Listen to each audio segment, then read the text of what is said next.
Okay, we're back on. I wanted to step back for just a minute about Marcus Nelson murders Mm-hmm. and ask you about how the Miranda rights thing came from it, and also what ever happened to George Whitmore. I think I haven't talked to him for a while. I tried to get in touch with him recently, and I think he's ill, but I'm going to keep trying. What happened then was very interesting. You see, when he was arrested for this murder, which he knew nothing about, they came in and they told him that the girls were still alive, and you know they tried to tell him that a guy in his position, it would go very badly for him if he didn't say something. But one of the guys says, detective says, "Let me talk to the girls," and they're dead. He goes out and he says, "They're not upset with you." And the other guy says, "Look, I'm your friend. Unless you confess, it's going to be really tough on you."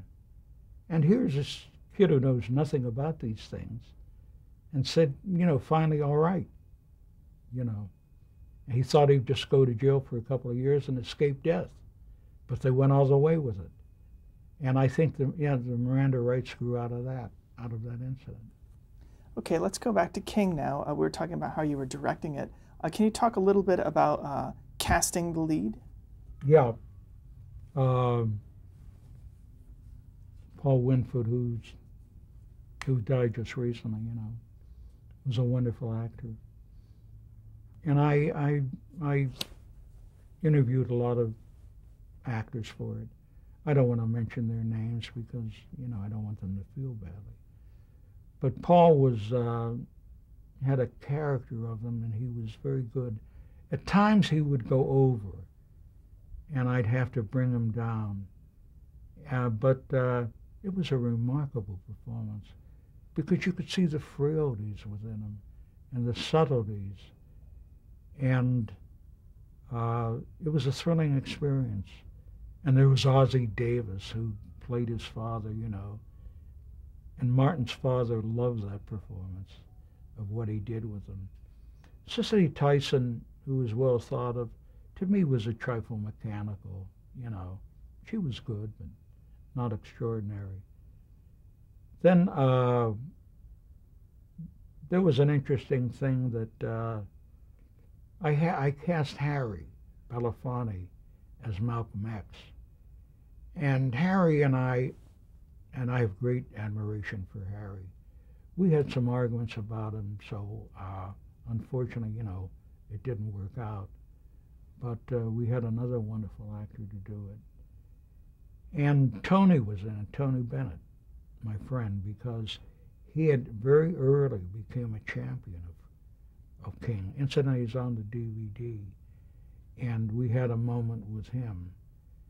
And it was very exciting. What did happen, too, was that some of the associates with King felt that they weren't getting their due, and they were very upset about it. And I myself didn't handle the situation as well as it could have been handled. Because, when you're a director, you feel like you're Napoleon, and you make mistakes. And God, no, I did. I should have been more patient with them. But I was so proud of the movie, and still am. I think it's the best thing I've ever done, really. And can you talk a little bit about the characterization of King in this miniseries? I'm sorry? The characterization of King in this miniseries. Yeah. It's fascinating, because there was something inside of King that was so terribly honest. He couldn't lie about the smallest thing. And he never felt that he was special. As a matter of fact, he was doing things and wondering why they were heroic, And he never thought of himself as a speaker. But one time he did speak things he felt about. And the reaction was so he was surprised. And everybody wanted him to speak from then on. But it's incredible. A simple man who had such a knowledge of what was right and would sacrifice everything what was right. A kind man, really. A guy who loved to laugh and loved to live. but yet could not compromise with himself on any way or hurt any human being. He was extraordinary, really. Greatest American I ever met. Were there things that Mrs. King told you that you hadn't heard that you were incorporating into the piece? I'm sorry? Did Mrs. King tell you things that, in terms of your research, that you used in the movie? Oh, yes. Do you remember anything specific, or even? Oh, sure, a great deal. She said to me, he watched the funeral of Jack Kennedy, and he said, that's going to happen to me. I'll never reach my 40th birthday. She said that, and she talked to me about their courtship, and she talked to me about him taking the kids to an amusement park, and how he was trying to tell them in a gentle way that he was in danger. And there was another thing that happened that was very poignant. You know, because he was involved in this, he wasn't at home as often as he should be. And he almost became a stranger to his kids. And one time they were playing, he was playing the bad guy, and he run after them, and he grabbed his son started to cry. And he realized what a stranger he was to them, and he was so hurt by that. Those were some of the things she told me. She also told me about getting that terrible note and the tapes saying that if she were worth anything, she should leave him, And can you talk a little bit about his concerns about using a nonviolent approach and how that was criticized? Even his father didn't want him to do that. Oh, yeah, they thought it was old hat, particularly people like Malcolm X and other people, Huey Newton. And I know both of them and like them, But he said he was fond of quoting Gandhi by saying, if it's an eye for an eye, it leaves the world blind. And he says, I don't care what happens. I don't care what they do. I won't accept violence under any circumstance. And he never did.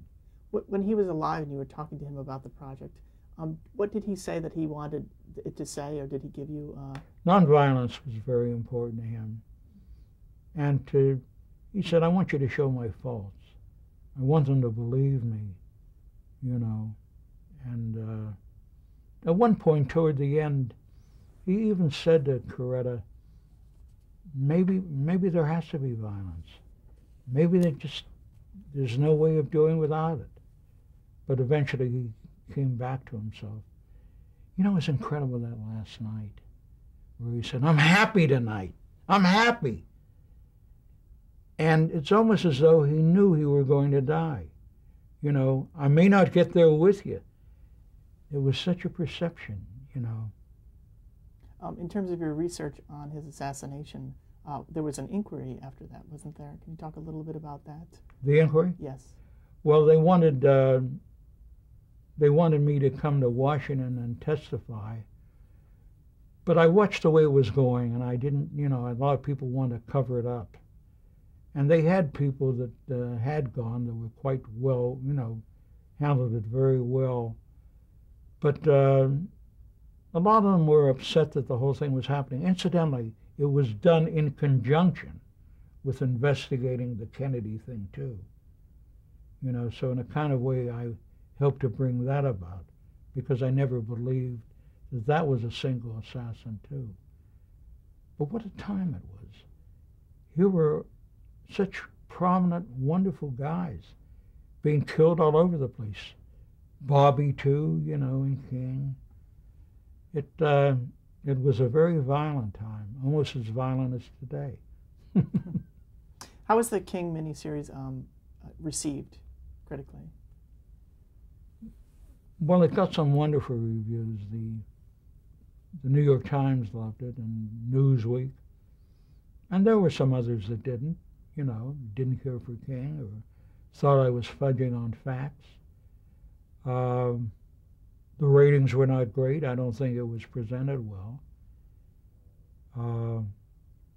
But people have talked to me since, and it meant a great deal to some of them.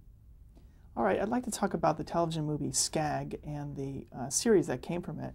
What was the concept of that television movie? The concept of it was all the workers I had known as a kid when I was in East Pittsburgh who lived their life and then suddenly when they get very ill wonder what their life was about. And Carl Malden, who I had arguments about Elia Kazan because he really thought Elia Kazan was not to be blamed for what he did with the blacklisted people. But he was wonderful in the character. He's a wonderful actor.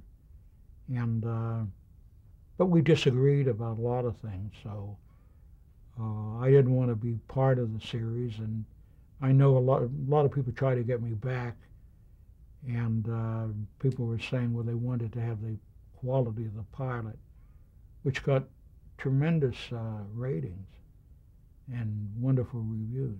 Didn't Malden have the ethnicity of the character change to his own background? Wasn't there something? I don't think so. No. I don't think much. Mm-hmm.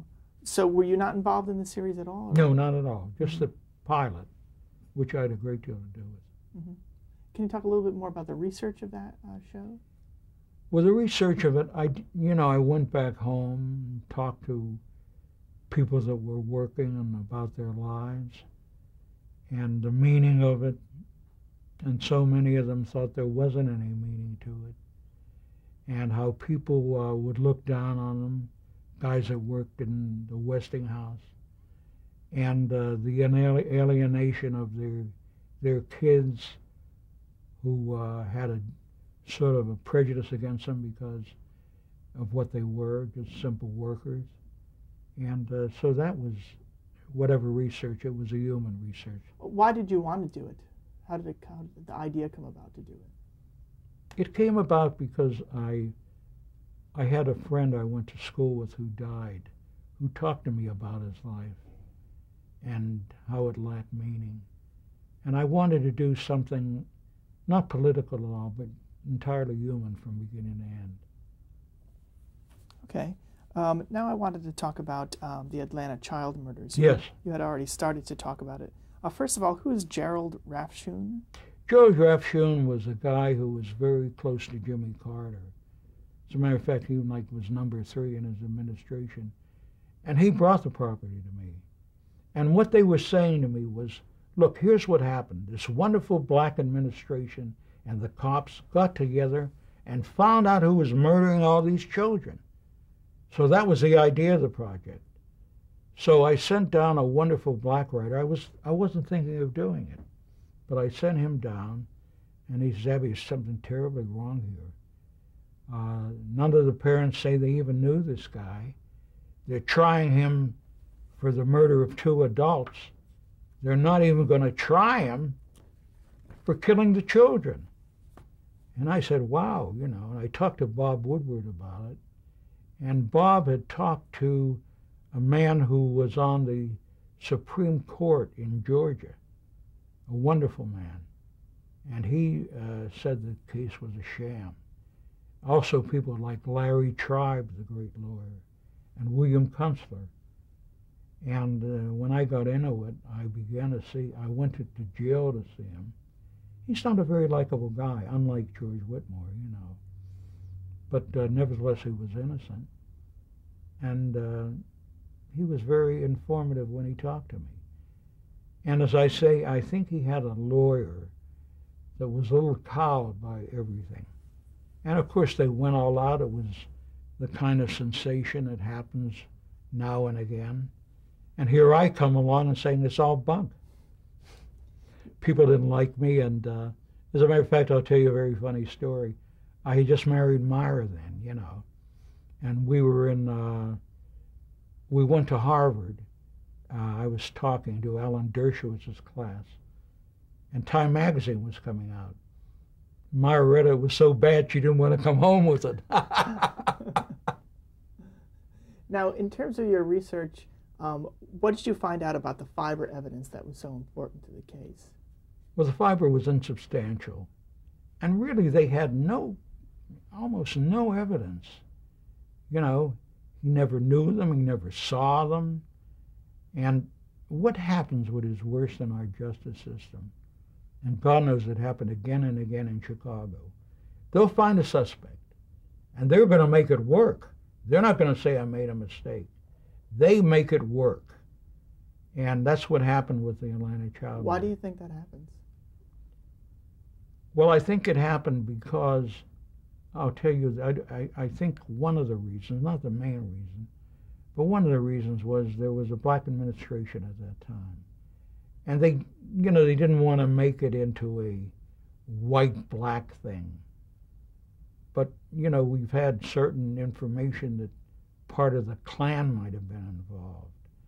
And also, as I said, he was a rather pompous guy with the police, and he would agree to nothing. He was hard for them to handle, and rightly he should have been. And so they made the case. There have been many people since who have said it's wrong. And it's a miscarriage of justice that still goes on. I was able to help George Whitmore. My wife and I were helped to get the McMartin teachers freed, but I wasn't able to do anything for Wayne Williams. It was the first time, I had done all these things, and it was the first time that when I talked about it, I sensed within the media a hostility about this. They didn't want to believe it, I guess. Why do you think this case, more than really almost anything else you have done, got so much attention and so much criticism? Well, it did because everybody had accepted this. Here was this terrible string of murders, and they caught the guy, so there was no more danger. And everybody accepted it, and people told me what would happen, but I didn't quite believe them. It was almost as though I was standing up against the whole world, and they didn't like it. And even I remember, I'll never forget, that, since it was CBS, Dan Rather was going to talk about it. And Dan Rather, here's the way he opened his program. I'll never forget it. He's everybody's angry at Abby Mann. And it showed my picture, and it shows a quote of me saying, well, I've opened it up, and, and if they don't believe it, they can lump it. I said a lot of other things, but he took that delicious quote. So CBS, and even though they were doing it, didn't seem to have Rather in their corner for me. Okay, the next thing I want to talk to you about is another one of your Emmy Award-winning shows, Murderers Among Us, the Simon Wiesenthal story. What was that about, and did you speak to the real person? Yeah, I got to know him very well, Simon Wiesenthal. And he was a man who, because one of the reasons his mother was killed in a concentration camp, and he just kept going on. He wouldn't stop trying to get people that, murderers who had done these things. And he had a lot of difficulty. And Ben Kingsley was just absolutely superb in the role. And that's really what it was about, the difficulty in trying to punish these men and the importance of it. You also did a biopic on Sinatra, Frank Sinatra? Yeah, that's a very interesting story. Frank, as I said, was a good friend of mine. We had done The Detective together, which had been very popular. And they came to Sinatra with some ideas. He said, look, I'll let you do it if Abby does it. And they contacted me. I was in Europe then, and beginning to work with my wife on the McMartin thing. And so I started it. Now, his wife was involved with helping a therapist who was partially responsible for what happened with McMartin. The case was false from top to bottom. But his wife had a very good heart, and she thought she would be helping people. But she objected very much to what she heard I was doing. And I was working simultaneously on the project with Frank. Now, I didn't give it as much attention as I should. He loved the treatment, and I focused on certain things that I thought were important, which Frank thought weren't important. He might have been right. And what happened finally, there was such a to-do about McMartin that his press representative, Lee Salters, called me up on the phone and said, you know, Frank doesn't want you to do this McMartin thing. And I said something abrupt, tell him nobody tells me what to do. I never talked to him again. Now, it wasn't only that. There was his daughter who really felt that the script wasn't right. And, doesn't he have a walk-on in it? Doesn't he appear in that? Frank? Piece? Yeah. Yeah, he appeared in the end, I think. Yeah. It wasn't bad, but it wasn't nearly as good as it could have been, you know, as good as I could have done it if I had gone on to another draft. Mm-hmm. Oh, why didn't you do another draft? Why didn't? Well, because I don't think Frank wanted me to do it Mm-hmm. after that. So you left it as it was, and was it produced by others, or were you producing it? No, I had nothing to do with it. Mm-hmm. Let's put it politely. I was dismissed. Yes. Okay. Now, I wanted to ask you about another thing you did called Teamster, the Jackie Presser story. Yeah.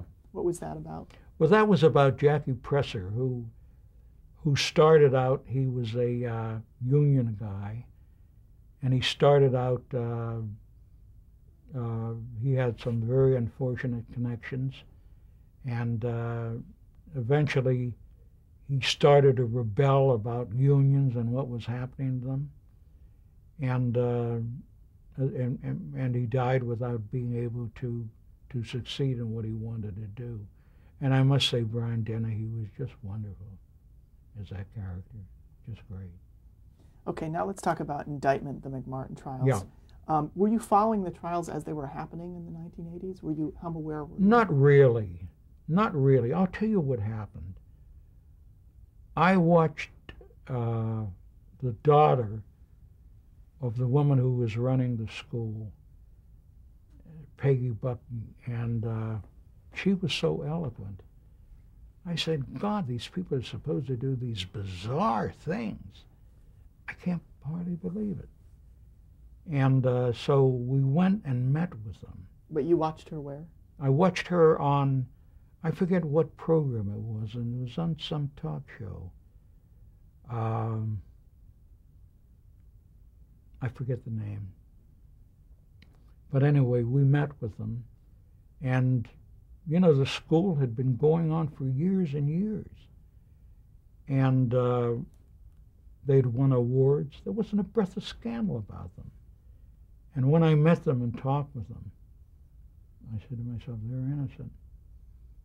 And Myra was a little apprehensive, although later on, she was just gung-ho about it. She attended trials for years, you know. This thing was going on ad infinitum. And after the experience with the Atlanta child murders, she said, what are we getting into, you know? But she felt there must be something to it. Now, in tracking it down, what I discovered, what happened was this, that a delusional schizophrenic woman accused them of molesting her son. Now, a police chief wrote to the parents viewing these things. Now, a child therapist who was unlicensed had them come in, and she was very ambitious. Let's just say this. They came in saying nothing happened to them, and they came out saying something did. Well, it became the Lucy Peterson case or the Kobe Bryant case or just nothing to what that was. It was just incredible. They had... When you first saw those tapes, what was your reaction? The real tapes of the kids, or did you see them? No, I didn't see any tapes. Mm-hmm. But, you know, I was reading stuff, and when I met the man who had once been the district attorney, well, he had tapes. And there were 30 hours of them.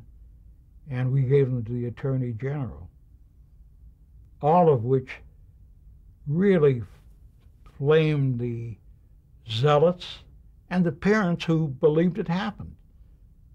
So there was one talk show after another saying, I ought to be in jail, and Myra should too, and because we were bribing the guy from the district attorney's office. Actually, we hadn't even met him for 6 months before when he came out and made his statement. But how did the two of you collaborate on the screenplay? Well, Myra had such a good fix on it, such a good basis on it, that it was fun, really. We tossed lines at each other, and Myra's very talented, as well as beautiful, and she did, she did a great job. She went for years to that. I mean, it was incredible. Here was this case which had nothing in it. There was about a year and a half of hearings. Trial went on, and Myra was hardly missed a beat, going there. Can you talk about the casting? Yes, sure. We had a wonderful cast. Jimmy Woods was great. There's a funny story about Jimmy, He came into this, and when we were there would be news conferences, and he would fight and say, what's the matter? Don't you believe it? Don't you believe every man? And he would go on. And then after the conference, he would come to me and say, they better be innocent. And there was also a wonderful actress whose name escapes me at the minute who won an Emmy for it. Shirley Knight? Shirley Knight, of course. And she had worked on Medical Story, too. She is a wonderful actress. She also received an Emmy for her performance, which was well deserved. And of course, into the mix, our first day of production, somebody came over us and said, your house is on fire, your dog is all right.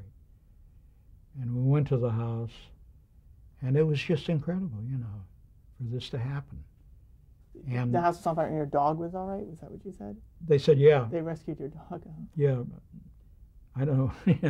We loved our dog, but and I'm glad it was all right. But the information we had, it might have been somebody from the involved with the police in Manhattan Beach. I must say that we didn't get very much help from the Los Angeles department or the investigators involved.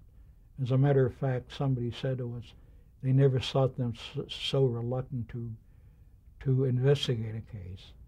But at any rate, the show won an Emmy and it won the Golden Globe. Now, was it definitely arson? Did they? Yes. Oh, yeah, it was arson. And how much damage was there? Oh, over $1 million, I guess. Oh, gosh. Okay, we're at the end of our tape, so I'm going to stop right there.